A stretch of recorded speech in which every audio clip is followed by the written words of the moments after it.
Okay, hey everyone, it's Rich. And Ersan. Yes, Ersan's not doing laundry today. Not doing laundry today, folks. Um, so we're here to review episode 17, season 2 of Young Justice. It's called The Hunt. The Hunt. And it kind of fits true to what happened in this episode. Yeah, it almost kind of feels like, well, even though like, the last episode before this was, I mean, it took place after the episode before that. Right. But it feels like this is a sequel to the episode, like two episodes before, because it deals with finding the team that were kidnapped. Right, yeah. Just a little rundown on the episode. So our heroes are captured. They're on the war world. A lot of things really happen in this episode. Lex Luther gives the kids a father box to go help save the superheroes. By kids, you mean the super friends? Yeah, sure. Minority. Arsenal is still on the run, and he sees that they boom tube in. So you get to see a little bit of their powers. They try to fight Black Beetle. Arsenal winds up helping them. Our heroes get freed because Arsenal has a good plan of freeing Mongol, so that this way Blue Beetle and Mongol could fight. Lex Luthor did that to get Deathstroke onto War World to get that crystal thing. And there's like a key, I think, to War World, the key to the War World, right. World ship. It's got to be plugged into the thing in order to let War World happen, which is being guarded by Flash. It looked like Adam and Aquaman. Yeah, the Flash Man too. Yeah. And then it wraps up with the Super Friends kind of going their own way with Arsenal. Although Arsenal did help. Tim Drake, Nightwing said, "You're off the team." I would have probably just like, listen, we gotta like suspend you for a little bit. You could still come and get training and stuff, but you gotta start working with Black Canary. That's what I would have done. But it's not me. So that was the episode.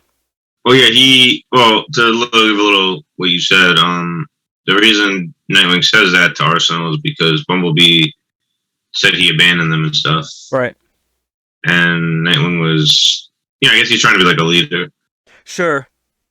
And he's got trying to do. It's like you see like a teacher do something that you don't really think is fair. I guess like I don't know, like you hit back a bully or something like that, whatever, and they still got to suspend you, for starting a fight. Yeah, it's a hard position to be in because how do you lead, and are you leading by example? Pretty much most of the Justice League gone. Nightwing has a certain role where he has a lot more freedom, if you will, in a certain sense. And all the stuff that he's learned from Batman, it's for the betterment of the team overall, so not too mad. Arsenal, I get where Nightwing's coming from. Arsenal would be a hindrance to the team in the future because he's still obviously dealing with psychological issues. It probably was way too soon for him to suit up again. I agree. The same day, basically. Well, that was to give revenge on Lex Luther. I'm saying like to actually join the team and go on missions and stuff. Right. But it probably was a little too soon for that. Lex Luthor congratulates the kids at the ending, and Arsenal was with the team. Oh yeah, the kids, the runaways, whatever you want to call them. Proto Super Friends. Super Friends. I like Super Friends. Super Friends. Nightwing invites them to join the team actually. And they defend Arsenal, and then they just said, "No thanks," and they leave.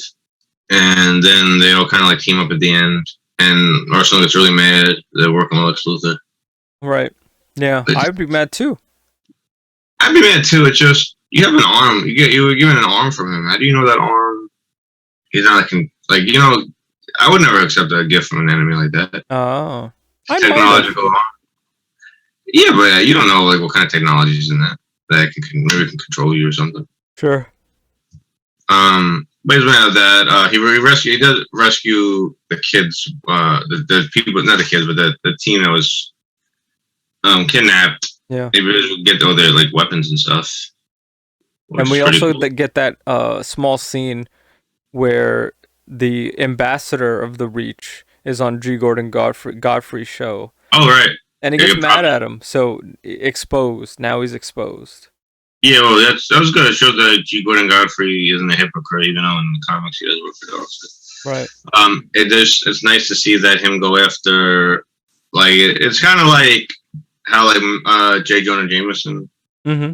hates Spider-Man, but he will still go after like anyone else, like Norman Osborn or something, like just to show like he's not a hypocrite. Like he's not just gonna like this one people because they hate his enemy. Right.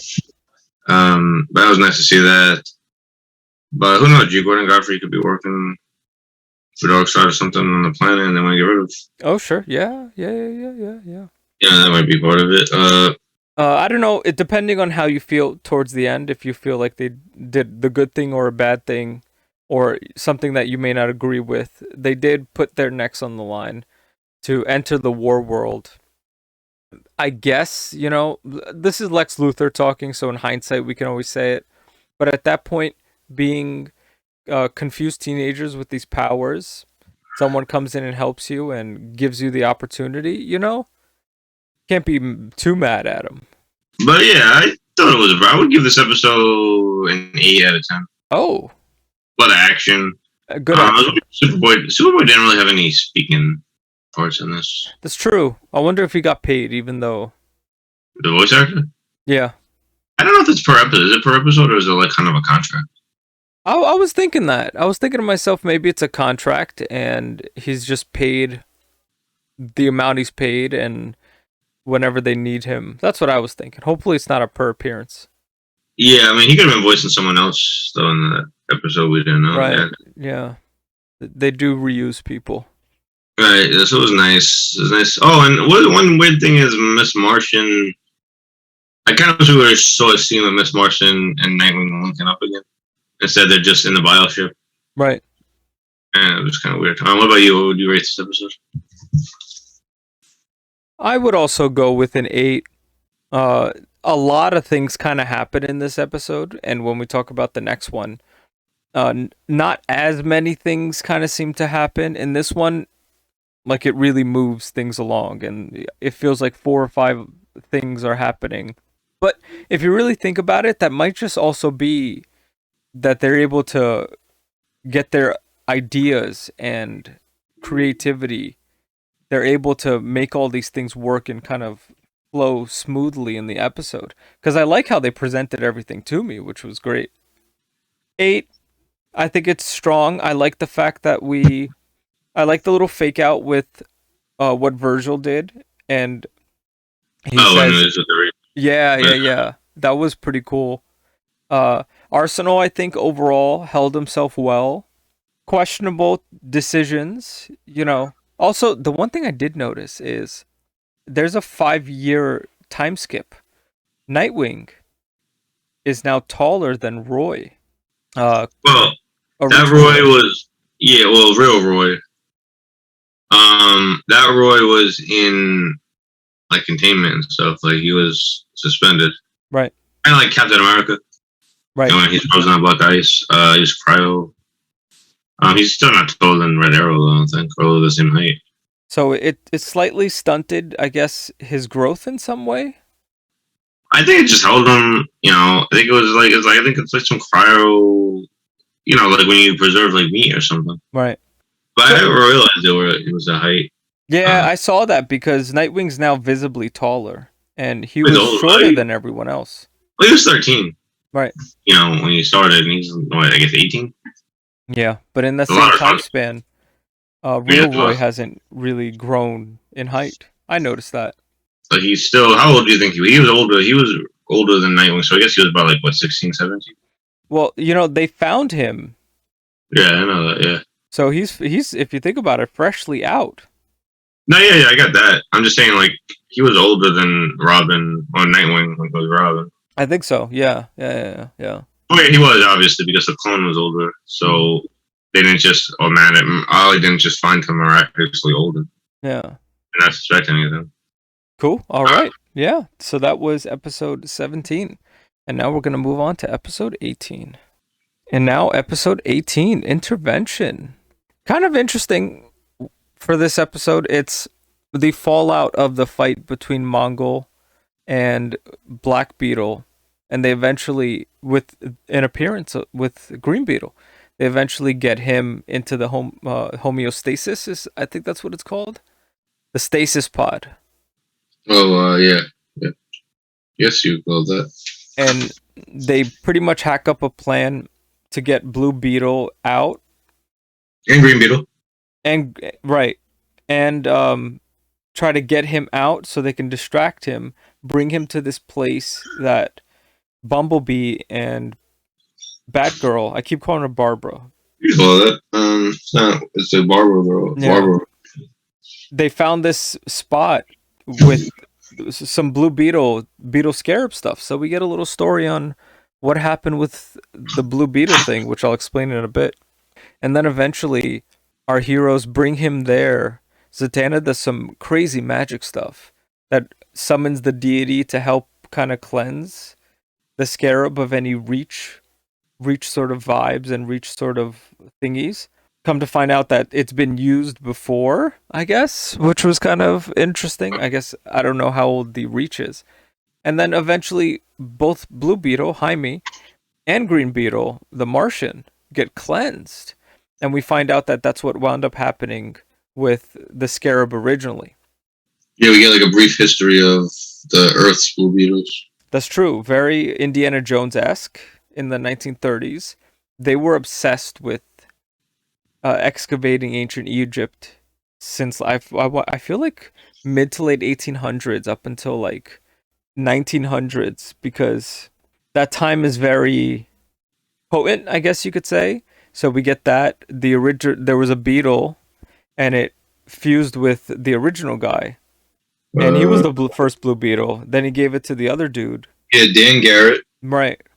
Ted Kord. Ted Kord, yeah, but Ted Kord knew what it was. And he didn't use it. He actually was kind of like a Batman type hero. That's true. With a ray gun. Did you see that ray gun? Yeah, he was actually. Yeah, he's a rich guy. No, yeah. That's and then it kind of wraps something together. When Jaime gets the Blue Beetle, the Blue Scarab attached to him, that's the same night that Ted Kord dies, which means he was attacked by Deathstroke and Sportsmaster, from what we saw in that clip. Was it Deathstroke and Sportsmaster? Yeah, that's the little like clip of him fighting with the gun because he knew the light was coming. To be honest, they were doing that, and I don't know why. I just thought they were just talking about adventures.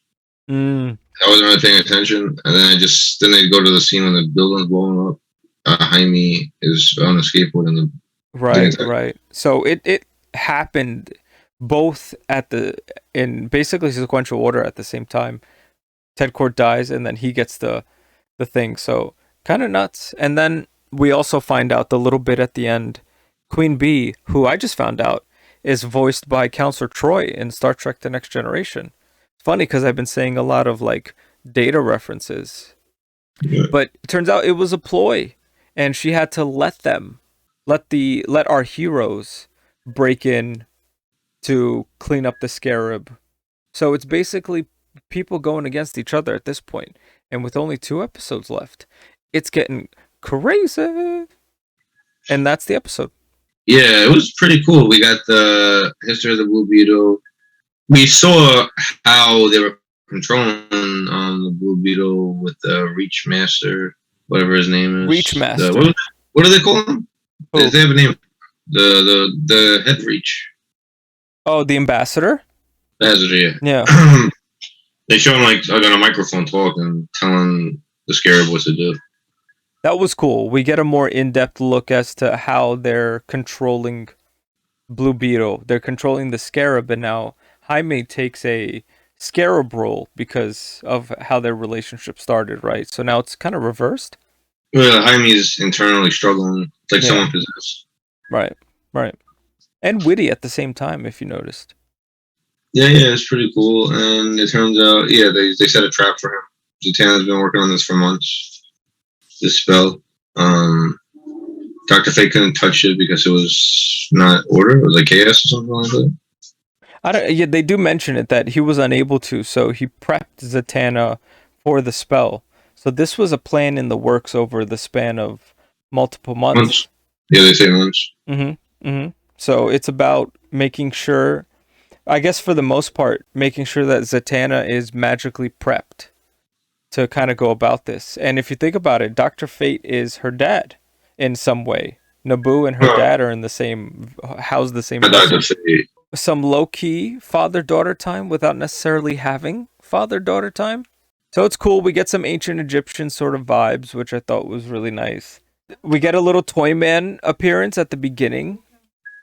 Yeah, I never really understood the Toyman being the villain of Superman's. Right. He's made the most sense in Superman the animated series and Justice League because he just came like a creepy guy. You don't really see his face. Oh, right. But in other adaptations, he just seems some creepy, nerdy guy who doesn't shout. I think that was meant to be cheesy on purpose because the Reach is trying to show. I mean, listen, they've had a PR hit, right? So they're not looking good. They just found out that they lied. That's the whole thing with G. Gordon Godfrey, right? Godfrey. Yeah, sure. They have to use this Blue Beetle thing. Okay, cool. We got to kind of save Metropolis. Because even Cat Grant said it. She's like, why are you doing the things that Superman is doing? Because they're kind of, I guess, catching on too. Yeah, well, they have no idea what's actually going on. Yeah. But the internal dialogue is really nice with Blue Beetle in this episode. Right. It was really nice. We saw the Green Beetle. Fire didn't really work on him. He tried that, and he just faced through the floor. That's true. He's got to be someone with green Martian powers, and be a scarab. It's got to be one of the strongest things on Earth. Right. Green Martian, Green Beetle, and picture a Green Lantern. But it's a solid episode. I think these seem like two-parters. I don't know if you're feeling the same way. It seems kind of like what they do. It seems like every other episode's part. Like it's like every other episode's a two-parter. Yeah. Makes sense to you? Kind of what I'm saying? It does, yeah. Like the last episode feels like it was the second part to the episode when they got taken. Yeah. Well, like this episode, it just seems kind of like that. Like, well, it's kind of nice because it's not really showing. Because episodes do happen consecutively. Mm-hmm. Because they do mention in the episode after they get taken, the heroes that the whole thing with Blue Beetle pretending to apologize. This happened, so it does happen after, but they don't really deal with the problem until. And it's nice that they didn't just drag this on, like the whole Blue Beetle being evil thing. Yeah, it's a real good stuff. Same thing with the kids being kidnapped, the teen heroes being kidnapped. Not the Super Friends, but the other ones. Yeah, no. The team, like Superboy and them. It was nice. How would you rate this episode, Urs? A soft 8.5. Yeah. That's what I would think. What about you? Well, what? What are your reasons? Okay, so a solid part 2. It wraps up episode 17, and it kind of leaks over into this episode, which I thought was really cool. You get a little bit of cheese in the beginning. Everyone kind of comes together. They have this plan that they're trying to execute. So you see the little fake out trying to get Blue Beetle so that they can do this thing. I thought that was pretty cool.